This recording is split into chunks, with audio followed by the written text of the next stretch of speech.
इस वीडियो में बात करेंगे सीएससी वैली का आईडी बंद हो सकता है। जी हाँ दोस्तों, अगर आप एक नया वैली है या फिर पुराना वैली है, आपके पास डिजिटल सेवा का आईडी पासवर्ड है तो आपका सीएससी आईडी बंद हो सकता है।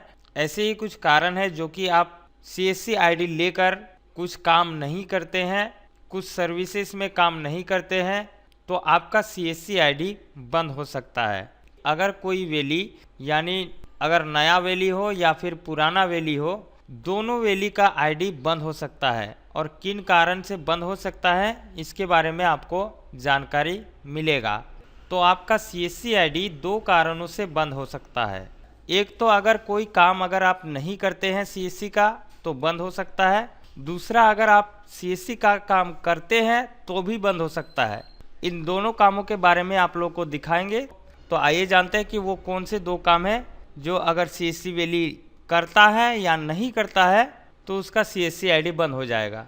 तो सबसे पहले तो आप लोगों को पता ही होगा, कुछ दिन पहले ये बैनर, ये पोस्टर जो ट्विटर में बहुत ज़्यादा शेयर किया जा रहा था, इसका पोस्ट भी बहुत ज़्यादा आ रहा था। यहाँ पर आप देख सकते हैं, अगर आप एक न्यू वैली है या फिर पुराना वैली है, यहाँ पर आप देख सकते हैं last opportunity for inactive CSC, attention valley inactive CSC with no transaction in the last 6 month will be delayed immediate effect. तो यहाँ पर आप लोगों को पता ही होगा कि अगर आप एक नया सीएससी वैली है या फिर पुराना सीएससी वैली है, तो इस बैनर के माध्यम से हमें सीएससी के तरफ से ये जानकारी मिला है कि अगर आप अपने सीएससी आईडी से अपने डिजिटल सेवा पोर्टल से 6 मंथ से कोई भी ट्रांजैक्शन नहीं किए हैं, चाहे आप अपने सीएससी वॉलेट से ट्रांजैक्शन नहीं किए हैं या फिर अपने डीजीपे के ऐप सिस्टम से कोई भी ट्रांजैक्शन नहीं किए हैं, तो आपका सीएससी आईडी बंद हो जाएगा।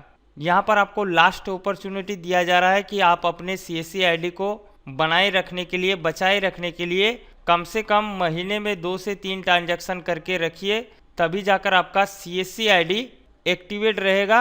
अगर नहीं करते हैं तो आपका सीएससी आईडी परमानेंटली डिलीट कर दिया जाएगा और इसमें आपको आपका सीएससी आईडी रिकवर करने का कोई भी मौका नहीं दिया जाएगा। तो ये तो बात हो गया, अगर आप सीएससी के काम नहीं करते हैं तो आपका सीएससी आईडी बंद हो जाएगा।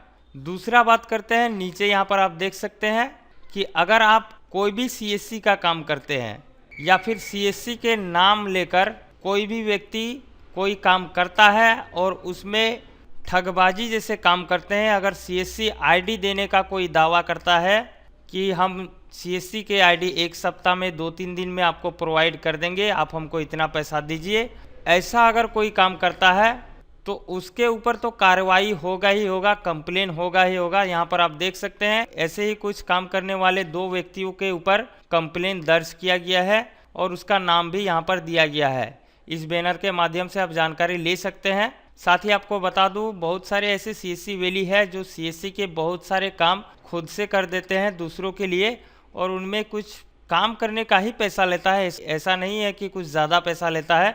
अगर कोई दूसरा सीएससी वैली का काम कर देता है तो उसमें कुछ काम करने का पैसा लेता है। तो अभी ये भी काम अगर कोई भी सीएससी वैली करता है, जैसे कि अगर कोई सीएससी वैली किसी दूसरे सीएससी वैली का आईएनएस का मॉड्यूल कंप्लीट कर देता है तो वो कम से कम 100-150 रुपया चार्ज लेता था कंप्लीट करने का।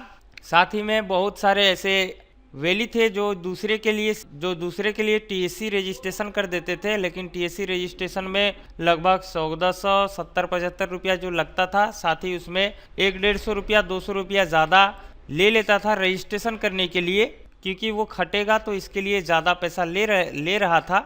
ऐसे बहुत सी सीएससी वैली है जो ये सब काम करते थे, लेकिन ये भी काम करना अब रिस्क हो गया है, क्योंकि यहाँ पर बताया गया है सीएससी की तरफ से एक कंप्लेन नंबर भी जारी कर दिया गया है। अगर सीएससी के नाम लेकर कोई भी व्यक्ति कोई भी सर्विस में काम करने के लिए अगर आपसे पैसा ज़्यादा मांगता है, जैसे कि अगर टीएससी रजिस्ट्रेशन आप किसी व्यक्ति के लिए कर दे रहे हैं तो उसमें तो लगभग 1500 रुपया चार्ज है, आप किसी भी व्यक्ति से 1500 रुपया लेकर टीएससी रजिस्ट्रेशन कर सकते हैं। अगर उससे ज़्यादा लेते हैं, चाहे 50 रुपया ले चाहे 60 रुपया ले, तो इसके लिए आपके ऊपर कंप्लेन भी हो सकता है। जी हाँ दोस्तों, कंप्लेंट भी हो सकता है। और अगर आप कॉल करके कोई भी व्यक्ति से ऐसी चीज़ों के लिए बात करते हैं तो ऐसी चीज़ों के लिए बात मत कीजिए, क्योंकि इसका कॉल रिकॉर्ड करने का भी आदेश दिया गया है। साथ ही अगर मैसेज के जरिए बात होता है तो उसे भी एविडेंस के तौर पर कोई भी व्यक्ति आपके नाम पर कंप्लेन कर सकता है और वो एविडेंस दिखा सकता है। तो जितने भी सीएससी वैली ये सब काम करते थे, हालांकि सीएससी वैली इसमें कोई भी सीएससी का नाम लेकर फ़ायदा नहीं उठा रहा था, बल्कि लोगों का मदद भी कर देता था, साथ ही उसका कुछ पैसा इनकम भी हो जाता था। लेकिन ऐसे काम अब करना रिस्क हो गया है। कोई भी सीएससी वैली ऐसे काम ना करे। जो भी इनकम करना है अपने सीएससी पोर्टल से बहुत सारे सर्विस है, अपने सर्विस से काम करके इनकम करना है।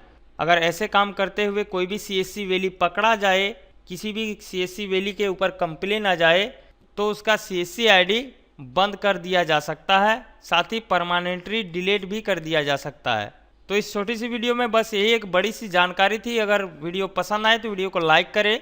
साथ ही हमारे इस चैनल में नए आए हैं तो चैनल को सब्सक्राइब जरूर करें, ताकि ऐसी और भी आने वाली अपडेट वीडियो आप तक सबसे पहले पहुंचे। तो मिलते हैं नेक्स्ट वीडियो में, तब तक के लिए धन्यवाद।